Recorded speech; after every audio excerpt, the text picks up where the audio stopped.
In anger at her words and fear no less, goaded by both, that brutal despot drew his dangling sword and seized her by the hair, and forced her arms behind her back and bound them fast. And Philomela, seeing the sword, offered her throat, and hoped she would have died. But as she fought, outraged, for words, and called her father's name continually, he seized her tongue with tongs, and with his brutal sword cut it away. The root jerked to and fro, the tongue lay on the dark soil, muttering and wriggling, as the tail cut off a snake wriggles, and as it died, it tried to reach its mistress' feet. Even after that dire deed, men say, could I believe it, lusting still, often on the poor, maimed girl, he worked his will. After this bestial business, he returns, brazen, to Procne. When they meet, she asks her husband for her sister, and he groans as if in grief, and tells a lying tale about her death, with tears to prove it true.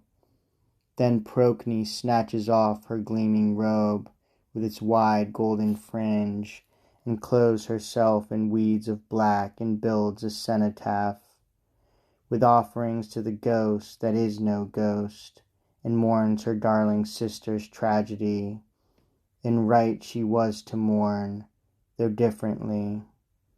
Through all the 12 bright signs of heaven the sun had journeyed, and a whole long year had passed. But what could Philomela do? A guard closed her escape. The cabin's walls were built of solid stone. Her speechless lips could tell no tale of what was done. But there's a fund of talent in distress, and misery learns cunning. On a clumsy native loom she wove a clever fabric, working words in red on a white ground to tell the tale of wickedness.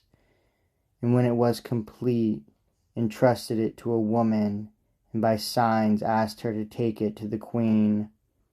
And she took it as asked to Procne, unaware what it contained. The savage monarch's wife unrolled the cloth and read the tragic tale of her calamity, and said no word. It seemed a miracle, but anguish locked her lips. Her tongue could find no speech to match her outraged anger. No room here for tears. She stormed ahead, confusing right and wrong, her whole soul filled with visions of revenge. It was the time of Bacchus's festival, kept by the Thracian women each 3 years. Night knows their sacraments. At night the peaks of Rhodope resound with ringing bronze. At night the queen, arrayed to celebrate the rites, went forth with frenzy's weaponry.